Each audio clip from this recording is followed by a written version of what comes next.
Happy Tuesday! My name is Alan. My name's Nick. And welcome into the dungeon.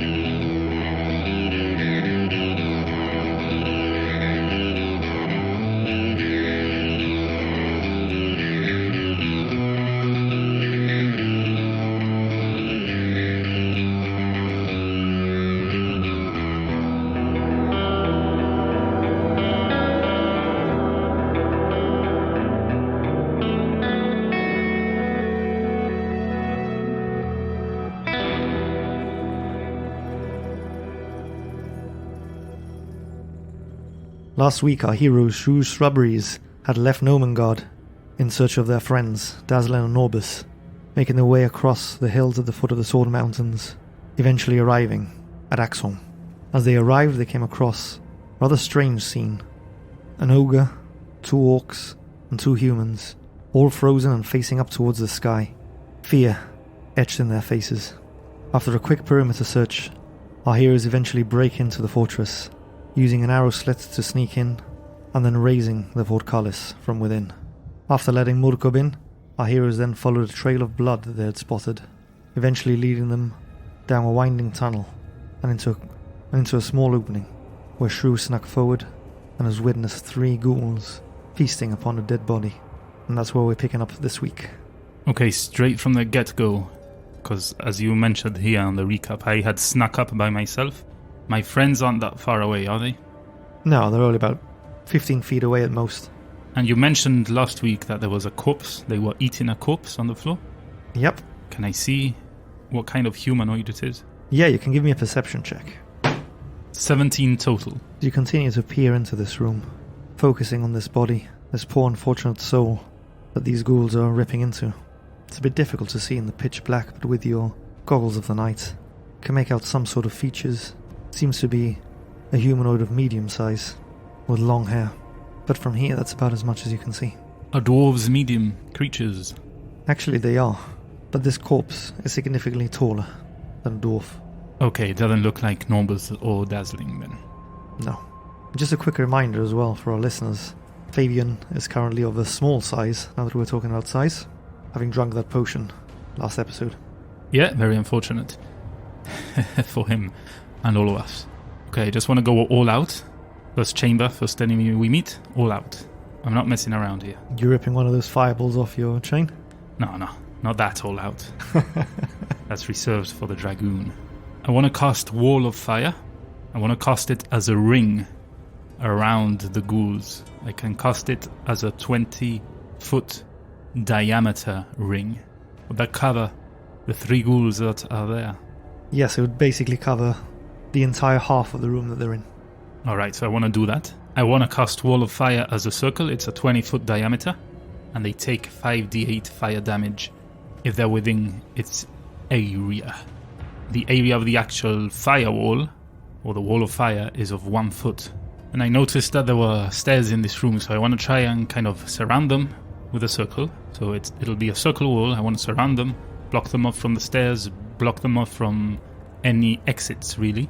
So they can't run away. The only way they can do so would be through the Wall of Fire itself. The inside of the wall is the one that radiates the fire damage.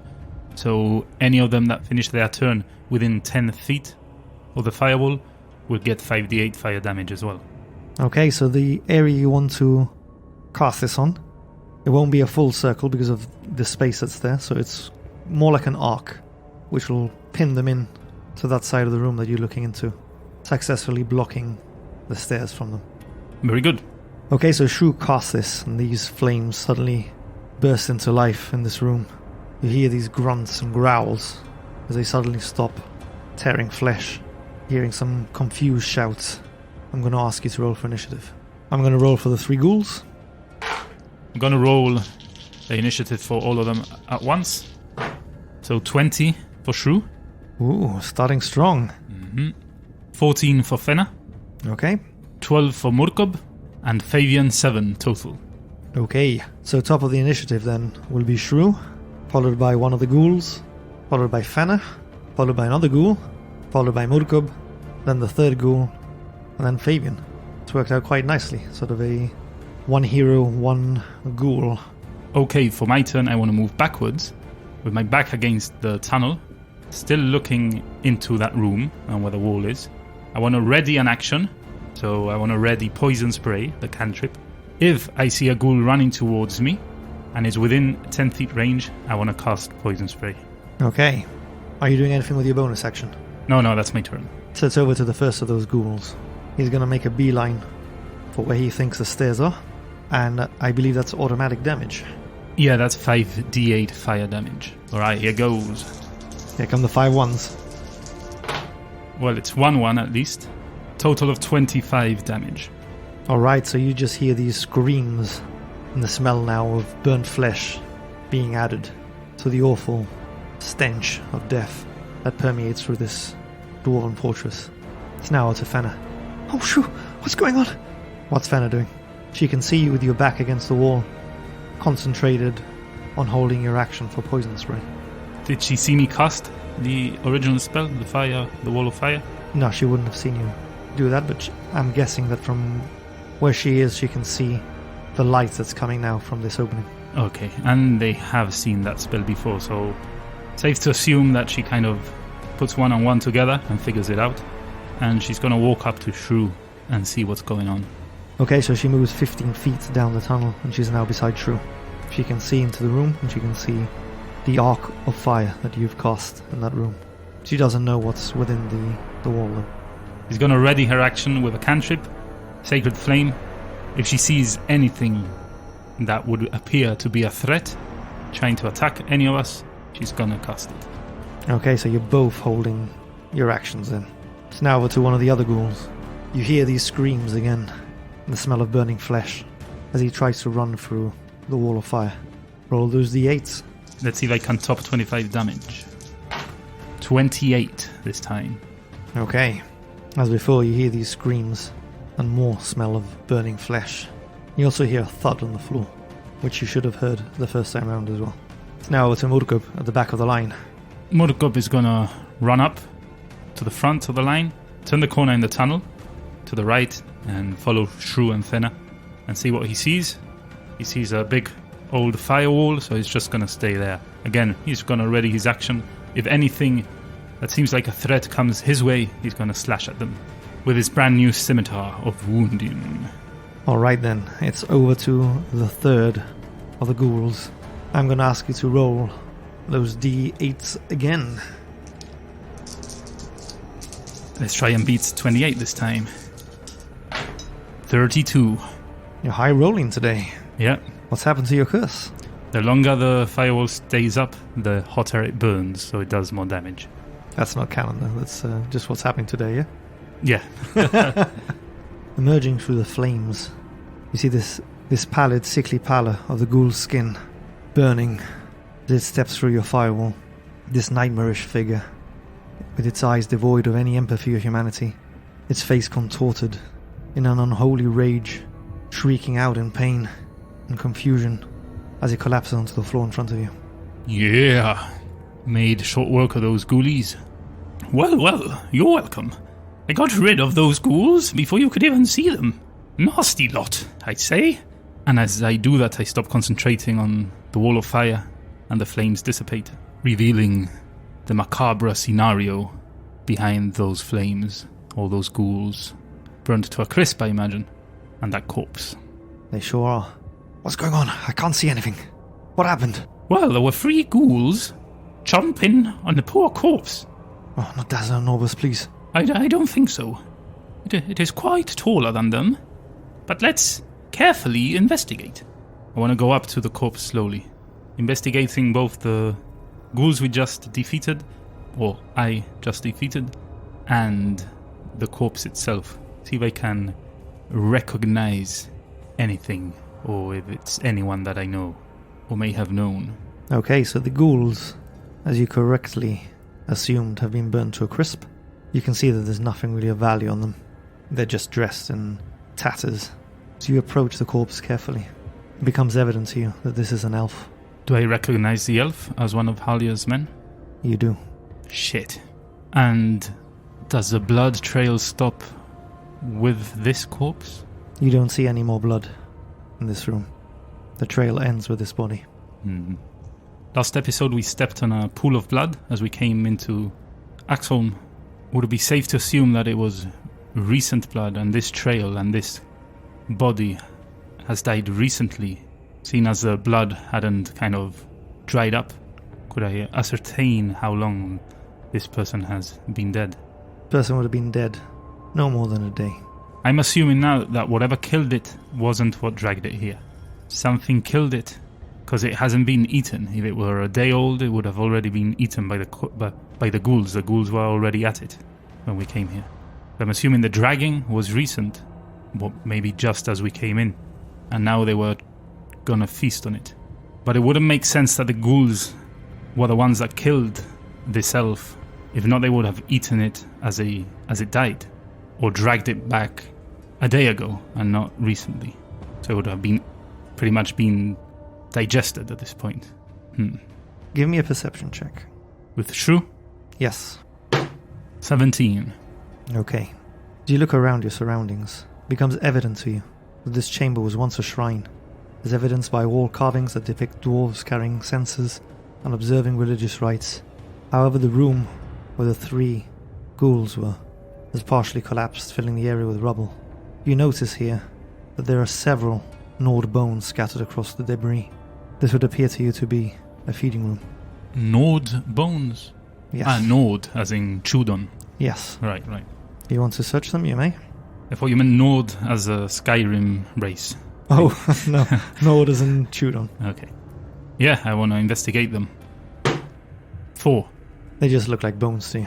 Your friends are currently stood at the entrance of this room, and to the far right, as you observed before casting your wall of fire, is a stairwell leading up. And just a reminder to our listeners, and to you in case you'd forgotten, you have Dingle Dick's map. Oh yes, that's right.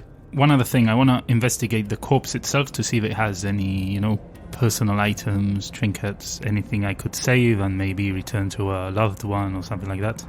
You notice that this corpse has several daggers on a belt, or what remains of a belt, coming down the front of his chest, and what tattered remains of his cape and hood are still there. You do see a blood-stained silver leaf brooch. Okay, I want to unfasten the brooch, and I want to take the daggers, put them in my bag. Okay. It would appear that we are a day late. This person could not be saved. By a day, unfortunately.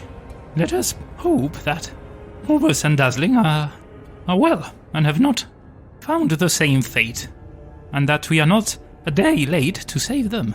I fear for them, Shrew. Dazlyn and Norbus in a place this quiet. Who would have heard them from Nomengard? Yes, I'm worried too, seeing as Alia's best men didn't make it. I don't know if 2 rotund, noisy, and clumsy dwarves would fare any better. But let's not give up, let's carry on looking, and let's not lose hope, most importantly. What are those bones everywhere? It's not just the elf, there seems to be bones scattered all over the place on that side of the room.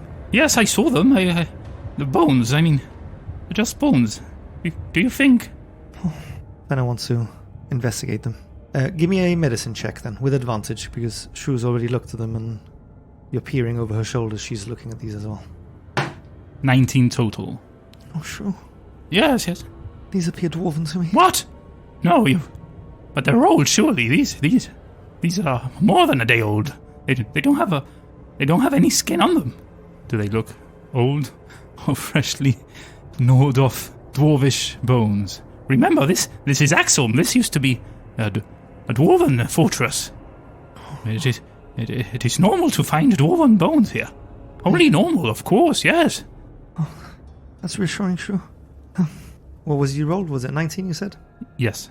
I think you're right. These look significantly older. Yes, of course. They seem brittle, perhaps even centuries old. Yes, look, and I bang one on the floor just to prove the point and make sure that they are indeed old. It crumbles to dust. It crumbles to dust? Fenna, this... Oh, I feel I fear the worst, Shrew. Oh, so did I. My heart, it almost jumped out of my throat, Fenna. Let's keep going. We can't afford to waste any time. Where are we going, mate? What? Well, we're going sightseeing. Where do you think we're going? We're going into the heart of Axeholm to try and save Norbus and Dazlyn. What kind of question is that? Well, I mean, you've got a map there, so... Oh, yes. Where exactly is it we're going? Oh, sorry. I apologize. I'm a bit stressed. Well, judging by this map, Murkub, the bottom level here, there seems to be at the very far end, what would seem to be a kind of altar of sorts. It's like a elevated platform, at least from the vague sketch that we have here. I wonder if whatever it is we're looking for... Hold on. What we're looking for is Norbus and Dazlyn. Let's say they're safe. Let's say that they managed to escape from whatever was trying to follow them. Or eat them. Where would you, if you were a dwarf, hide? The toilets! The toilets! I've got it! There's a room here that seems to have 3 shitters with holes in it. Look, here. Do you see it? Oh, privies. Yes, privies. There seems to be 2 more up on the other floor. Oh, correct. Well, let's go to the privies.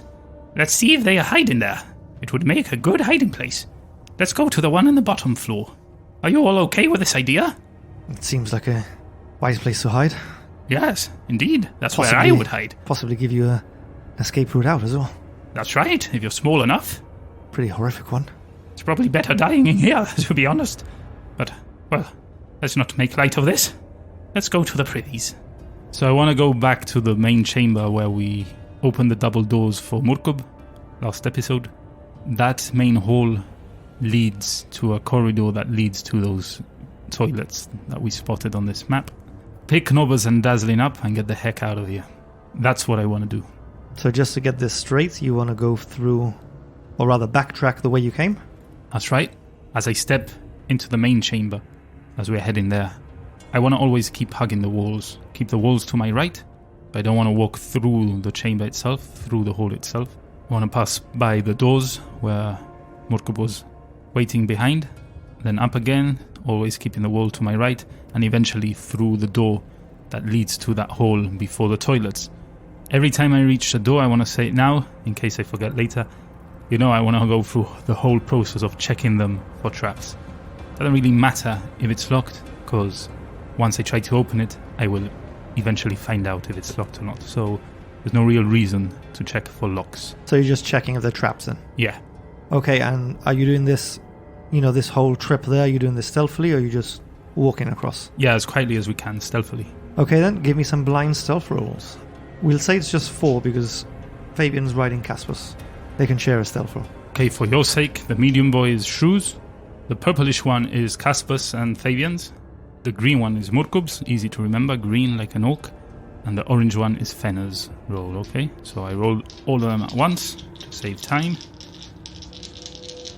and because it feels nicer to roll lots of dice at once. There we go.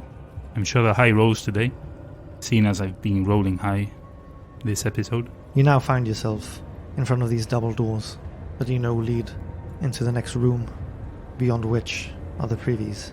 Give me an investigation to search for traps. This will be Shrew doing it. 4. As far as you're concerned, there's nothing wrong with this door. It's perfectly fine, so I just open it up.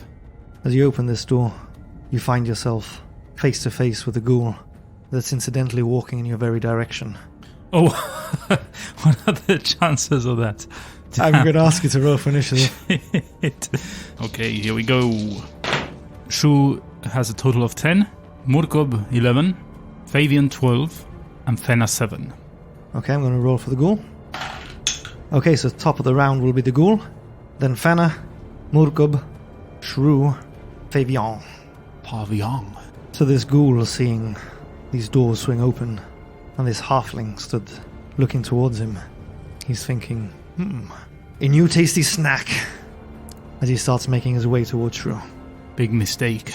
Ghoulie. Okay, he's going to make an attack with his claws. That's a total of 18 to hit Bastard! Shrew. Bastard! First roll of the night. It hits, and that's with my new armor and my new shield, with a 17 AC, and you still hit me. That does Shrew for a total of 8 slashing damage. Ooh, nasty. I'm going to ask you to give me a Constitution saving throw. Oh no. It's Constitution time. 19 total. You feel this strange energy rushing through your bloodstream where the ghoul has slashed you. But you manage to shake it off. Coming from your right, which was outside your field of vision as you open the door, Oh, damn. a second ghoul Oh, no. rushes towards you, and likewise is going to try and take a slash at you with its claws. That's a natural 19, so that hits. Oh, can't believe it. Just to make you laugh a bit, it almost settled on the 3, and then it just sort of went clunk onto the 19. You mean laugh or rage? Just to make you rage a bit. Well, you've been rolling really high. Actually, I can tell you now that your stealth rolls, just for interest, was a 21 Shrew, a 19 Murkub, an 18 Fenner, and a 16 Fabian. Yet we didn't sneak up on this ghoul. Well, you just happened to open the door with him pretty much staring in that exact same direction, so unfortunate. Talk about bad timing. It's a total of 7 slashing damage on Shrew. And I'm going to need Shrew to give me a constitution time. Constitution time. Ooh. 13. Again, you feel this strange energy going through your body, but you manage to shake it off. Oof. Let's go. So it's a Fenner. Fenner time. Fenner's gonna play it cool for now. She's just gonna cast a Sacred Flame, use her cantrip, and try and do some damage on one of these ghouls. Which one's she going for? The first one that attacked Shrew or the second? Yeah. Let's say she fixated on the first one, seeing as it's the first one they saw, and she's going for that one. Okay, here we go. Dexterity saving throw. It's a total of 15. Yeah, he saves, so nothing. So it's a Murkub. Alright, mate. Murkub is gonna rush up to those dirty ghouls, and he's gonna try and slash one. The one that's closest to him. Put that scimitar to test. Okay, so roll for attack. 15 to hit. Yep, that hits. Alright, so that's 1d6 for the scimitar, plus 1d4 for the wounding damage, right? That's correct. Thank you, Anthony. That's a total of 11 damage. That's with the D4 as well? Yeah. Okay, it needs to make a constitution time of its own, which it saves. Obviously. He is no longer wounded. Damn it. Should make thematic sense given it's an undead. Hmm. With Murkub's turn over, it's now over to Shrew. Alright, I wanna extend my hands towards the damaged ghoul, and I wanna cast a poison spray. Constitution time. Okay. Is it just one, or is it an area effect? It's just one. It's a total of 8. Yeah, it doesn't save. It's 15 to save. So he takes 1d12, but as I am level 5 or over, takes an extra d12. 2d12 damage. On a cantrip? Yeah. Wow. Wow, if you roll high. Well, you've been rolling really high all session. Starting to think those new dice from D&D Adventurer magazine have removed the curse.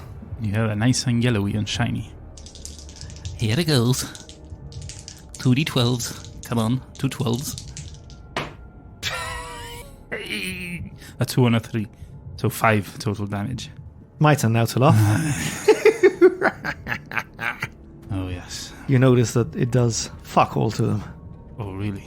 Oh, they're immune to poison. He's entirely unfazed by this cloud that appears in front of him. Damn. Well, good to know, good to know. I was kind of hoping you were going to roll 2 12s. Yeah. In a way, it's a good thing I rolled low, yeah. Are you doing anything else? No, I'm just staying there. Kind of looking at my palms, trying to figure out why this didn't work. It's now over to Fabian, who's riding Caspus, and who can't see anything in the dark beyond Murkub and Shrew that's directly in front of him. You guys are stood in pitch black here. Fabian wants to do nothing. He can't see.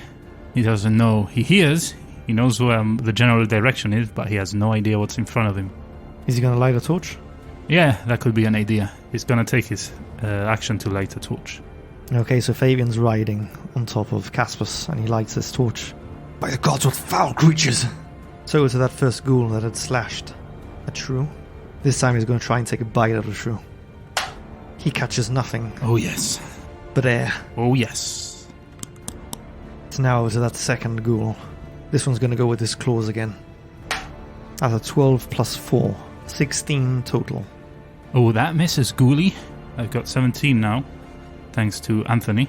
Then it's over to Fenna. He's gonna stick at it. She's gonna cast Sacred Flame on that ghoul again, the one that's damaged by Mudkub. Gonna try and hit it this time. He fails this time. Yes. That will be 2d8. For a total of 14 damage. This ghoul collapses to the floor. Yes. Good one, Fenna. Is she doing anything else? No, she's staying just as she is. Then it's over to Mudkub. Mudkub diverts his attention to the other ghoul, and is gonna try and kill it with his scimitar of wounding. 20 to hit. Yeah, that will do it. Can I go back and rage? I keep forgetting. There's too many things. He wants to rage and then hit. Okay, yeah, that's fine. With the rage, the wounding, and his hit, that would be a total of 14 damage. Okay. It's Constitution time. And like his companion, he also saves. So is a Shrew. Okay, Shrew is gonna try Poison Spray now. He kind of figured out that maybe ghouls aren't affected by poison, so this time he's going to cast Speak with Animals. Nah, just kidding. Does Healing Word do the opposite thing to undead? Does it kill them instead of heal them? You can try. No, let's not, just in case it doesn't. What about... Gonna knock it with my staff. It's been a while. Yeah, since the ogres, all the way back with Big Al. Yeah, so I'm gonna walk up to it. Well, he's right in front of you. Well, okay, so I'm just gonna take my staff and hit his head, bonk his head with one hand, whilst I hold the shield on the other. Alright, then roll to hit. Oh yeah. Oh yeah. 19 to hit. Yeah, that hits. That's 1d6 minus 1. Minus 1, seriously? Yeah, 1d6 minus 1. Total of 3 damage. Maybe let's not use the stuff ever again. I think that's why you stopped using it. Last time you sort of like tapped the angry ogre on the shin with this. Yeah. Then it's over to Fabian, who can now see with the lit torch. Can I do one thing with Shrew with my movement before it's Fabian's turn? You can? Can I go through the door and kind of go behind the ghoul, but not leaving its immediate area, as to not provoke an attack of opportunity? You may. Okay, having done that, now Fabian has a clear path towards the ghoul. Fabian hops off Caspus with torch in hand. Obviously, he'll have had to drop his shield for this. He's probably placed it on Caspus. He's charging towards the ghoul with his dragon slaying sword and stabbing that ghoul. For 22. Yeah, that hits. That's a total of 6 damage. Okay, and roll a d4 as well. That's a 1. So that's a total of 5 damage. 5 damage. Of course, yeah, he's had to stab this on like its thigh, because he doesn't reach much higher. He's a short Fabian. Having stabbed him on the thigh, the ghoul almost loses his footing, using a mangled hand to balance himself on Fabian. Fabian has his second attack from the attack action. Oh, yes, that's right. He's going to take a step back, arch his back backwards, and try and slash at the hand that's holding him. The hand the ghoul used to steady himself on Fabian. Alright, roll with advantage, because you're flanking him with Shrew. 23 to hit. That hits. That's a total of 3 damage. That's with a 4 deducted. I rolled a 4 on the d4. So a total of 3 damage, yeah? Yep. As Fabian slashes at this hand, he just succeeds in cutting it off. Oh, yeah. Does he fall? Dead? He falls dead to the floor. Yes. Yes. Not bad. Shrew soaked up the damage there. And we didn't spend any more spells. So that's good. Yeah, not too bad. But coming from behind Shrew... Oh, no. You hear a door open. Oh, it's Norbus and Dazlyn. No, it's another ghoul. Oh, shit. It's from one of the doors next to the privy that swings open. This ghoul, having heard the sounds of battle, rushes to join in. The person that he can see closest is Shrew, so he's rushing up to him. He's going to try and slash him with his claws. It's a total of 21. No, yeah, that hits. Max damage. That's a total of 10 slashing damage. And I need Shrew to give me a constitution time. That's a total of 9. You feel again this strange feeling spreading through your body as your muscles start to spasm, start to foam at the mouth. And before you know it, you're paralyzed. Oh, great. So it's a Fenna. Fenna, seeing this happen, is not messing around anymore. She's gonna cast a guiding bolt. At what level? Level 2. Okay, roll to hit. Oh, Fenna, you beautiful baby. Natural 20. Fenna's not messing around. No. As always, the MVP. Okay, then roll for damage. That's 5d6. Oh, there'll be a lot of 6s there on the table, son. Just 2. Well, coming from you, that's a lot. Yeah. 2 6s, a 5, a 4, and a 2. So 23 damage. Fenna, seeing Shrew spasm and foam at the mouth, lets out this scream of rage as she casts a guiding bolt and obliterates the ghoul where he stands. Oh, thank you, Fenna. Lovely. I got ghoul bits all over me. Is that it? Or am I going to be surprised by any more ghouls that were taking a dump? Well, you don't know yet, do you? You'll have to wait and see. Oh, Shrew! Snap out of it! Fabian takes his flask of water and splashes Shrew in the face. Snap out of it, Shrew! Come on! Does that do anything? No. Oh. I don't think you do that noise when you're paralyzed, but let's just roll with it. Kind of reminds me of remember the Wile E. Coyote cartoons with the Roadrunner? Yeah. Kind of imagining him or like Tom and Jerry as well. That sort of era of cartoons, like you've just been hit by a rake in the garden as you're being chased something. And you're vibrating, yeah. Yeah. That's the image that comes to mind. Reminded me of Mr. Tumble a bit. Have you seen Mr. Tumble? I know who he is. He's a clown, yeah? Yeah. But no, I honestly don't ever want to watch that. If anyone's watched it, that's what it reminded me of. After about a minute, Shrew manages to combat the paralysis. Ooh, it felt very weird. I was making a weird noise too. I don't know what that was all about. But I'm fine now, I'm fine. I think I was paralyzed. Something similar to that spider back in the Dwarven ruins. Oh, that was not good. I feel for you, Shrew. Yeah, well, I'm fine now. Let's continue. Good work, guys. We've made short work of these ghoulies. Which one of these 3 doors is the privy? Oh, according to Dominic Dingledick, the one just in front of us. I turn and I look towards the far end of this hall. The main chamber, the one with the columns, is now directly behind us. That's correct. So to your right, you've got a corridor leading towards the front of the fortress where you'd come in from. Similar room that you and your companions had gone through on the other side. It's almost like a mirror image, this little piece of the Dwarven fortress. But you can see that there's a door to your right as well, which leads to a small room on your map. You've got the privies directly in front of you, flanked by a room either side. A larger one, a slightly smaller one. The door to the larger one is left open, which is where the third ghoul, which joined the battle, came from. Okay, we're very quietly still going to go towards the toilets. Okay, you stood in front of the door. I want to check that for traps as usual, and then open it very, very carefully and slowly. As you look at this door, slightly ajar, it doesn't seem to be trapped to you. Yeah, who would trap a toilet? That would be cruel. Yes, actually that reminds me of the old Clink film on the toilet bowl prank. Not a nice one. No, I got into some pretty severe trouble once for that. I'll leave that story for the Into the Studio episodes on Buy Me a Coffee. Anyway, yeah, I want to open the door, push it open slowly, looking around, see that no one jumps me, and go in. So yeah, you open this door carefully. Do ghouls poo? Like, do ghouls go to the toilet? Is that a thing? Because if they eat what they eat, they must kind of get rid of somehow, right? Yeah, I would imagine so. But do they go to the toilet? Is that why these guys are in here? Or do they just go in the middle of a chamber, wherever it is they are, like animals? Well, you haven't seen any of them walk out from the privy. Oh, right. Cool. You saw one in this hall corridor area before, and then there was another one that joined the battle from the longer corridor to the right, and then the third one came out from the room to your immediate right now as you're looking into the privies. Okay, so maybe there's one in here taking a shit right now. Quite possibly. Surprise! You see in front of you these 3 tattered wool curtains concealing what you're assuming are these privies. Okay.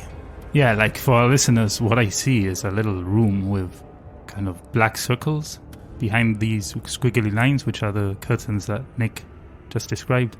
So I'm imagining those circles are the shitholes, where you kind of hover over as best you can and try and be accurate enough and drop a bomb into the hole. So yeah, I wanna go in. Does it look clean enough? Like, I know they're ruins, but there's no blood or gunk or anything on the floor. There's nothing on the floor here. Okay.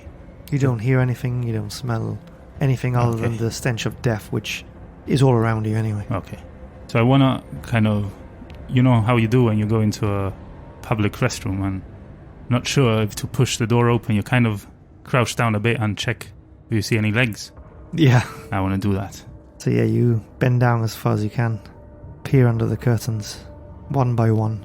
You don't see any feet there. Okay, so I want to start opening those curtains, see what I find there. Hopefully, Norbus obviously and Dazlyn are not here. You pull back that first one. Nothing but a hole in the stone. Pull the second one. The same again. Okay. Pull the third one. You appear to see these pair of hands holding what looks like a newspaper. With a cartoon section. Oh, excuse me. I'm so sorry. I should have knocked.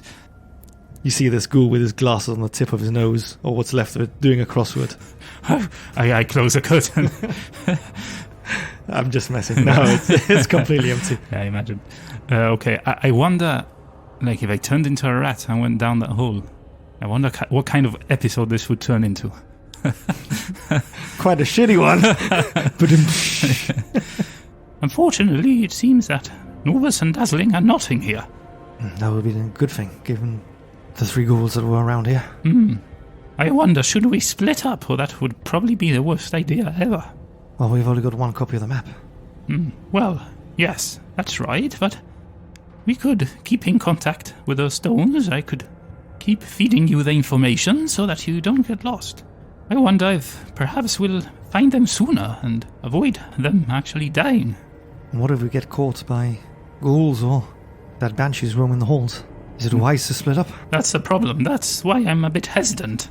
But I'm worried. I'm worried that we'll take too long. These holes are very, very big. I guess there's no other choice than to search every single room. There's 2 doors right here, and a third one a bit further down. Let's start through there. Let's start through the door that the ghoul came out from. The one that's open. I want to exit the privies, and on the left there should be a door, an open door, that you mentioned led to a bigger room, the one the ghoul exited. I want to search that room. Again, all of this trying to go as quietly as possible. As I approach the door, I want to peek in, not just walk into the room. Peek in, see if I see any other ghouls or ghosts or banshees or whatever it is. Alright, give me a stealth check with advantage and we'll say it's for the party. In order to avoid rolling after every room you've been into. To avoid rolling so many dice. Okay, that's a 1 and a 2. Can I re-roll the 1 because of Shrew or what? Okay, I'll say you can. Good. Bit better, to a 14 total. Okay, so you peek in through this door. You see dozens of meager cots lying scattered around the floor. In the center of this room, you see a pair of fireplaces which stand cold and dark. Their rubble-choked chimneys rising around 120 feet through the mountain. Oh, sure, this must connect to those chimneys that Fen and I spotted before. This chamber seems to have been a bedroom of sorts. Quite a cozy one, judging by those 2 fireplaces. Can I make a quick investigation check around this room, see if I see any information, anything I find? Okay, roll for investigation then. 13. As you're generally searching around this room, it's quite a large room, you notice that at the end of each of these cots, or beds for want of a better word, appears to be old decaying wooden trunks. You also see a couple of long rusted weapons. This to you would seem rather like a barracks. This seems rather like a barracks. There's no sign of Dazlyn and Norbus here either. No, this is of no use. Let's keep going. So I want to carry on out the door again. In front of me now, there should be another entrance, another door. Want to check for traps, as per usual, and carry on in. Quietly opening the door, trying to peek in, being cautious. As you stand in front of this door, you also notice it's slightly ajar. It doesn't seem to be trapped to you. Is it a door or is it ajar? You're confusing me. It's a door. It's slightly ajar. Alright, so I'll push it open. That was a dad joke there. Yeah, I got it. You find yourself looking into a room that's 20 foot wide by 25 long. Standing before two blackened hearths are a pair of rusty anvils. Give me a perception check. 19. As you're getting your bearings, you know that there's a door to the far left of this room. But as you're looking around, you're hearing almost this fluttering sound coming from one of the fireplaces in this room. Like a bird fluttering? Like an animal with wings? Something that's got wings or scurrying perhaps in the chimney. Shh. Quiet down. You don't think it could be Dazlyn and Norbus, do you? Will they fit up a chimney? Do they have wings? I hear like the distinct flutter of wings. Shh. Maybe it's one of those birdies I found in Nomengard. Oh, Tinkle-looks birds. Yes. Let me go check. Wait here by the... Actually, come with me. But let's tread carefully. I want to walk up to that sound, see what I see. So you're peering into this chimney, yeah? Yes. As you look up, you see three rather strange tiny beasts. They almost look like these macabre mosquitoes. Oh, shit. Backing up. Let's back it up. All this you're saying quietly, yes? Yes. They flutter around in there, but they don't seem to have taken any notice of you. Let's not disturb these weird-looking mosquitoes. You know what a normal one does to you? Keep quiet, boys. Let's go to the room. And I stop talking and start pointing towards the room at the far end, or the room on the left. And I start walking that way. Again, this door is slightly open. You can peer in and see that this seems to be some sort of an old storeroom. There's a number of tools hanging from hooks along the wall. They look a bit rusty, but seem to be in serviceable shape. A couple of pickaxes, shovels, chisels. Yeah, mining tools. Okay, I don't want to touch anything. I don't see anything else of note in this room, right? Nothing of note here. Okay, I want to turn around. I want to exit this room. I want to go back to the main hall, the one where we came from. The one with the 4 pillars? Yep. Again, I want to hug the walls, this time on my left. I want to go down towards the walls where Murkob first came in through, where we opened the portcullis. I want to go through those doors. I want to get the fuck out of here. Nah, I'm joking. So I want to stay behind those walls. I want to close these walls, and I want to I want to kind of regroup, rethink this. And I want to talk to my friends here. Is that fine? We make it all the way? Yeah, you make it there without any issues. Okay. Listen, seeing those macabre-looking mosquitoes gave me an idea. How tall are those ceilings here? The ceilings in Axeholm? Yeah. They're about 15 feet high. I was thinking, what if I turn into a bat? You know, bats have echolocation. If you know anything about animals, they don't see in the dark, but they manage pretty well in it. But what's that going to tell you that you don't already know? Well, We already have a map. I find Norbus and Dazlyn. And how are you going to get through doors? Most of them are open, by the looks of it. And if not, at least perhaps I can echolocate them. Can see where they are, maybe find clues that we're taking too long going from room to room walking. Perhaps as a bat, I could spot them quicker. And then we regroup, and then we know exactly where we have to go. Perhaps I find some valid clues that lead us in the right direction. Oh, sure. I'm not sure about you going off all on your own in this large forsaken fortress. I know, Finna, it's not ideal, and I'm not too sure myself, but if we can expedite things this way, then all the better. I'm worried that Norbus and Dazlyn will meet the fate of that poor elven person back there. We're taking too long, and there's a lot of rooms to explore still. If I can at least deduct some of them from our search, perhaps it'll be quicker. And if I can pinpoint exactly where they are, then all the better. I will try to head to the chamber in front of us. The one in the bottom floor, the one that seems to have a altar in this map. It's just 2 doors away from us, but who knows what we find there. If I can go up and around and down the stairs on the opposite side, perhaps I can go undetected. Through the tunnels where we first killed those ghouls with the wall of fire. Or do you just want to walk through? I'm not sure. What do you think, Fabian? You can get some intel on what to expect. Could be valuable. Pretty dark here, and if you're flying around, shouldn't be too much of a risk, I guess. Then it is settled. First, I want to explore the room above us. If you open these double doors for me, I should be able to, from the main hall, with the pillars, go up towards it. and into it through some slits I saw there earlier. Please be careful, Shrew. I will. I will take the stone of sending. If anything happens, I'll let you know where I am. Don't worry. You guys wait here. Open the double door for me, if you please. Oh, I can do it myself, don't worry. So I open the door. Once I'm through the door, I close it. And then there, in the main chamber with the pillars, I want to turn into a bat. Your first use of a wild shape with flight. Oh yeah, that's right. Bat-hroom. You're now this small, flying mammal. Okay, I'm going to make you give me a blind stealth roll for you to flutter around as a bat. Just to let our listeners know, you have 1 HP in this form. Do I do so with advantage because I have those boots?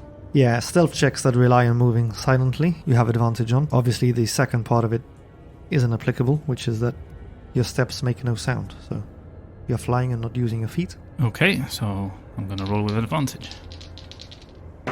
So with that, I want to fly up and head into the chamber that was above the portcullis through some slits that I saw there at the top. Some arrow slits.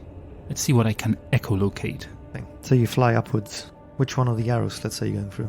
The middle one. As you fly into this middle one, using your echolocation and your blind sense, you find yourself in this large chamber, which you see contains many former defensive measures. You also sense what appears to be large pots or large cauldrons. But more worryingly for you, you notice that there are several giant spiders and thick cobwebs extending from floor to ceiling. Oh shit. I want to get out of here through the same crack I just came in through. As you're fluttering back in for the crack, you notice that some of the spiders turn and you see their pairs of 8 eyes looking towards you. They don't give chase though as you go back through the same gap you've come through. Okay, let's avoid that. Let's avoid that chamber. In that very quick inspection I didn't get an echolocation of a dwarf, right? No. Okay, maybe something we need to check, but not as a bat. You can go back and do a proper investigation if you want. I just narrated what you saw as you went in. Yeah, no. Let's not tempt fate. If we go back, it'll be with the whole of the group. I want to now then go back down to the main hall where the pillars were. Through the doors on my left, the one that leads to the tunnel where we killed those first ghouls. Through those tunnels, up the stairs to the second hall where the spiders were, the second floor where the spiders were. Yeah. At the opposite side, obviously, of Axeholm. Then to my left, there should be like a L-shaped stairs. That's correct. When I go down those stairs, that should lead to this kind of area which, for me, seems like, from what I saw on the map, like an altar of sorts. Now, I'd like to say that as I'm doing this, I'm flying as high as I can. I want to kind of stick to the ceiling. As you go up that flight of stairs, before turning to your left, you sense this crouched figure to your immediate right, which turns its head to look towards you. You see his glowing eyes looking up. It appears to be one of those ghouls. His interest isn't held though, as he continues on his way, shuffling down the corridor. Okay, I take note of that ghoul and I continue down the left towards that L-shaped stairway. Again, as you fly down, see another one of these figures, hunched down, shuffling down the stairs, rather aimlessly. You then go down the second flight of stairs. You come across yet another one of these shapes, these figures that to you seem like a ghoul. Except this one seems different. Whilst it's got a hunched appearance, also appears to have what seems like a cloak to you. A sophisticated ghoul. And a scimitar in one of his hands. Oh shit. Is this scimitar familiar to me? In this form, you can just sort of see the shape and not enough detail to know whether you've seen this scimitar before. But it does strike you as odd that so close to a ghoul, there appears to be this hunched over figure with a scimitar in hand. None of the other ghouls you've seen had weapons. But in this shape, am I sure that this is a ghoul, or could I be kind of wondering if it might be some other creature? The posture is ghoulish, but the shape seems different to the ones you've seen. I can't tell if it's undead, if it's a ghoul, if it's a human, if it's living. Can I focus on this thing I've seen? Maybe try and make a perception investigation check or something. You'd have to get closer, so you can get some sort of detail with the limited eyesight that a bat would have. Okay, I wanna try to ignore that as best I can, fly past those stairs, keeping as high as I can, and see if I see anything else in this room. As you continue into this room, you do notice that each of these creatures that you've flown past They all tilted their heads in your direction. In this room, the stench of death hangs heavy in the air. This is a dusty pillared hall, which has a dark soot-stained fireplace in the eastern end, and a deep alcove in the south wall. It contains a dais, atop which rests a limestone throne, flanked by statues of dwarven warriors. What's your passive perception as a bat? You don't know, huh? Okay, that's an 11. What exactly is it you're doing here? At the moment I've got you bang in the middle of this room, fluttering around and looking, getting your bearings. Well, I want to see if Norbus and Dazlyn is here, primarily, and if not, if I can see any clues, or if from here there's any openings which I can access as a bat. There are a number of doors in this room. 2 sets of double doors, and 2 single doors either side of this room. They all seem closed. There's no sign of your dwarven companions here. What is Shrew doing? I want to fly a bit closer, even if it's still close to the ceiling, but I want to fly like above the throne that you said, the throne you mentioned. See if there's anything there behind the statues, anything there. As you fly towards the throne, you do sense with your blind sight another ghoul hiding behind the throne. This one seems smaller, almost dwarven-sized. It appears to be clutching an axe in his hand. Oh my, ready for action. And again, I sense it's a ghoul. Yes. You see that it's looking up towards you. We're too late. Give me a perception check. 16. As you're fluttering above this smaller ghoul, with your echolocation and your blind sight, you get a sense that it's got several chains hanging around its neck. It's a captive ghoul. Fuck. Oh my dear lord. Okay, where is that weird looking ghoul? I don't sense anything else here, right? No. Alright. Where is that weird ghoul, the one with the scimitar? Right now. The one with the scimitars shuffling towards the northern side of that room. Okay, a few things. So, these doors that were closed, do they have any gaps above or below them, or are they flush with the ceiling and the floor? These ones are flush to the ceiling, or rather to the door frame. On the floor, there's a tiny gap that, insects could possibly get through, but certainly not a bat. Okay. I want to hang upside down on the ceiling, so I want to hang onto the ceiling with my legs. Okay. I want to hold on for a little bit, see where that weird ghoul with a scimitar walks towards. You perch upside down and observing him. He's slowly doing a perimeter walk around this long, wide room. As I see him doing that perimeter walk, is he kind of staying on the floor below the dais? Or is he going up towards the dais, looking behind the throne, behind the statues? No, he's just going round. And how far is the statue, the back of the statue, to where the dwarf ghoul is chained? Sorry, just to clarify, it's not chained to the statues, it's wearing a number of chains around its neck. Oh, it's not chained to anything, it's wearing chains. Oh, shit, el Guido Asperada. It's el Guido Asperada. Oh, so that's the guy that locked himself in here. Quite possibly. Oh, shit, okay. Thought he was chained. Oh, I see, you thought this was Dazlyn and Norbus. Maybe, yeah. It might be. No, it's el Guido Asperada. The one that trapped himself and he's obviously turned into a ghoul. Okay. I want to move from here. I want to go back up the stairs I came down from. Okay. If I make it to the top without issues, I want to go down the corridor this time. Yep. The one I saw the ghoul shuffling through. Do I see any more ghouls there, or just that one still shuffling through the corridor? Just that one. Do I sense if any of those doors that are leading to other rooms across this corridor, do I sense if any of them might be slightly open? The first one to your immediate left is. Okay. Can I fit through it, through the door? I'll say there's a gap small enough that you can get through. But if you want to do so quietly, I'll ask for a acrobatics check. Okay. 10 total. Okay, I'll say you manage to squeeze through. You find yourself inside this 20 by 15 foot room that has 3 more of these creatures in it. They just seem to be slumped against the walls, not really moving. But you can sense that they're alive. Okay, I get out of there through the same door. I remember correctly, this corridor also led to some lavatories, some privies. That's correct. That door is closed, I imagine. Yep.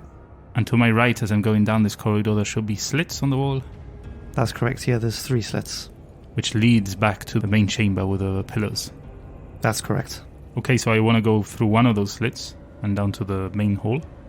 You do so without any issues. You're now inside this main hall again. I want to fly up to the door, the double doors, where my friends are hiding behind, waiting behind. Yep. Drop my phone, open the doors. Well, I am back. Oh, Shrew. Yeah, So relieved to see you. it's okay. Unfortunately, I didn't find Norbus and Dazlyn, but Oh, no. but I did sense more ghouls and some strange ghouls. Strange in what sense? Well, strange in that one of them was carrying a cape and a scimitar. Yeah, that is strange. None of the other ones we've seen had any weapons. And the other one was a dwarf.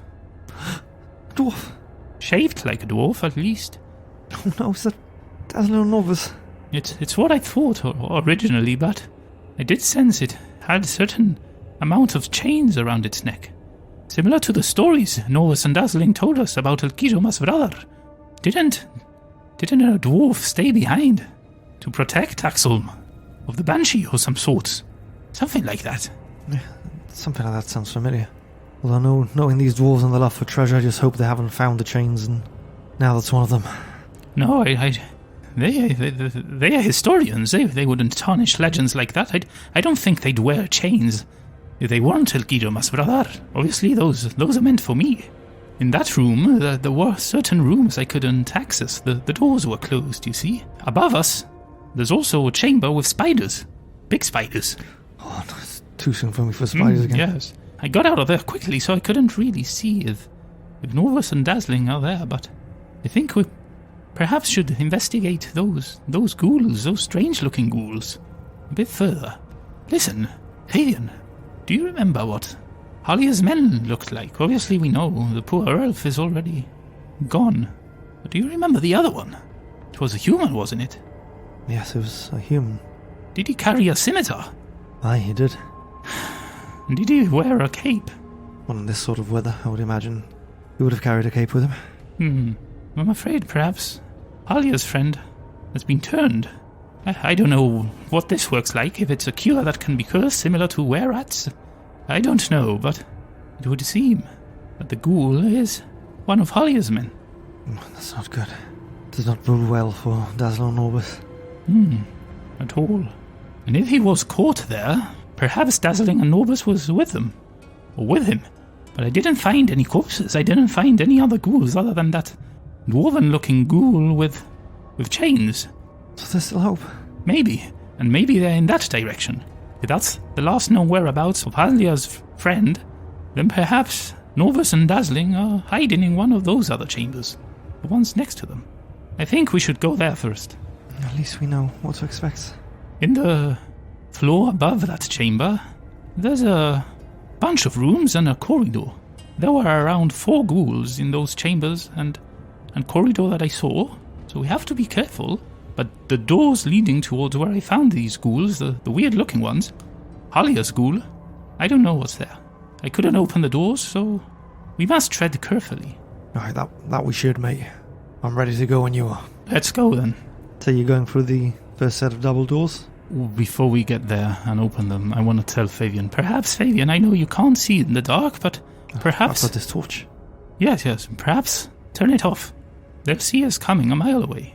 What use am I going to be with the lights out? Well, if we need to fight, maybe light it up again, but if we can surprise them, maybe we have an advantage. How are we going to surprise them bursting through the front door? We open it carefully, I mean, similar to what I did to the last group, where I cast the wall of fire. We sneak up to the door, open it carefully, there's enough for sight and enough for someone to cast a spell through it. Maybe we can have a surprise attack. Alright then. Just ride Caspers until you need to fight yourself. I want to check the doors, as I've been saying, for traps and all that. And we want to go in stealthily. Again, judging from the map, which I'm now seeing again, I do notice that in the chamber we're about to go into, to the left and the right, the slits as well. That's correct. So yeah, being a bit careful about that. Alright, give me stealth checks blindly, please. Okay, stealth rolls are done. You're now before this first set of double doors. that leads into a small room, flanked either side by arrow slits. We check the doors you've been doing so far. No signs of any traps. Also, I'd like to say that as we open the doors, I don't want to just, kick the door open.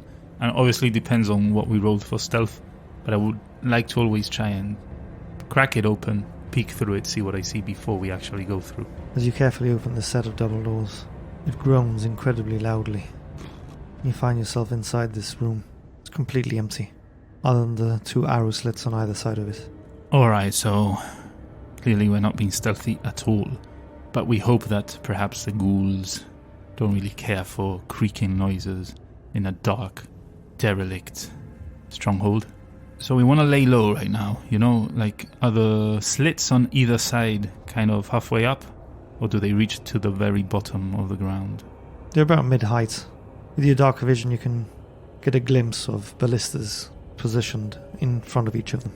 Like on the other sides of the room, right? Not where we are? Ballistas? Yeah, that's correct. Right. Pointing into this room. Into this room, okay. But we want to kind of lay low. We don't want to pass in front of possible ballista fire. I don't know if ghouls operate ballistas or if they are operational at all, but we don't want to be spotted if there's anything in those rooms. But I do want to kind of get close to the slits themselves and check inside those rooms, see if I see anything in there. What order are you doing these in? Well, I'll be in front. Sorry, I mean what order are you checking these slits in? Right. Well, according to the plans here, there seems to be a certain order. So the first one on the right would be first, because they're kind of staggered, these slits. I want to do the first one on the right, then move diagonally towards the one on the left, then diagonally again to the right, and lastly, the last left one, moving diagonally. Okay, so you check that first one. And other than the ballista, you don't see anything in this room. You then go to the left, peek in through that gap. You don't see anything other than a ballista again. You go back to the other wall.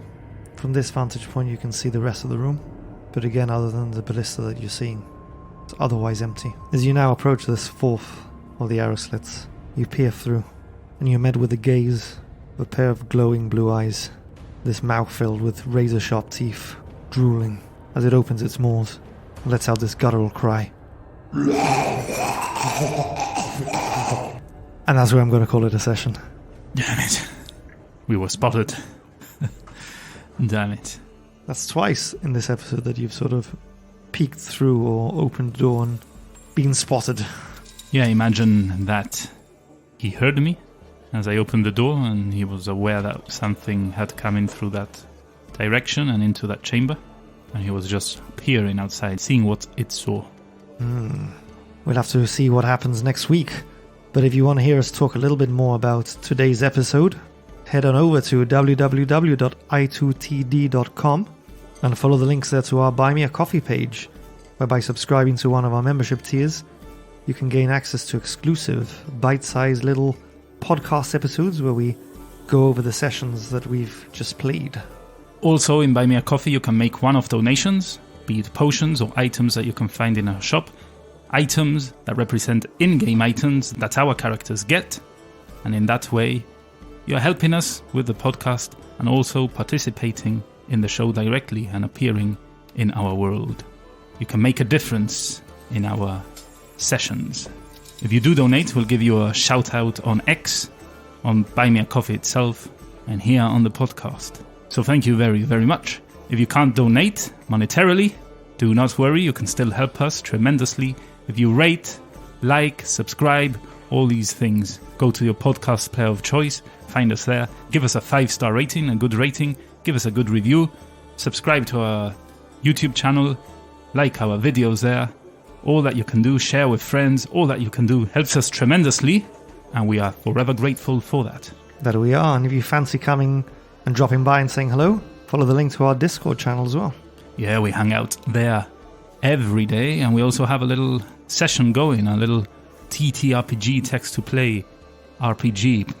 Currently, the Sunless Citadel. We're playing that module. If you want to hear more about that, like I said before, head on over to i2td.com and follow the links to our Buy Me a Coffee page. Yeah, that's right. And so this brings us on to the last one standing, the end of the episode club. Yeah, you know what to do. Normally, I've been saying who won last week's last one standing with which comment won and reading the comment. But we cannot do it this time round because this is the second recording we do this week. It's the month of October, and it's... What day is it? The 29th. The 29th of October. Although we started recording on the 28th. All right, so yeah.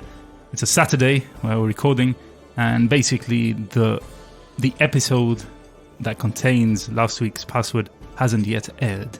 So, we're just building a little bit of a cushion with episodes here, so we don't have the winner from last week. Oh. But we can still give you the password for this episode. That we can. Do you have the password? Yes, I do. Well, let us know. This week's password is pain in the neck.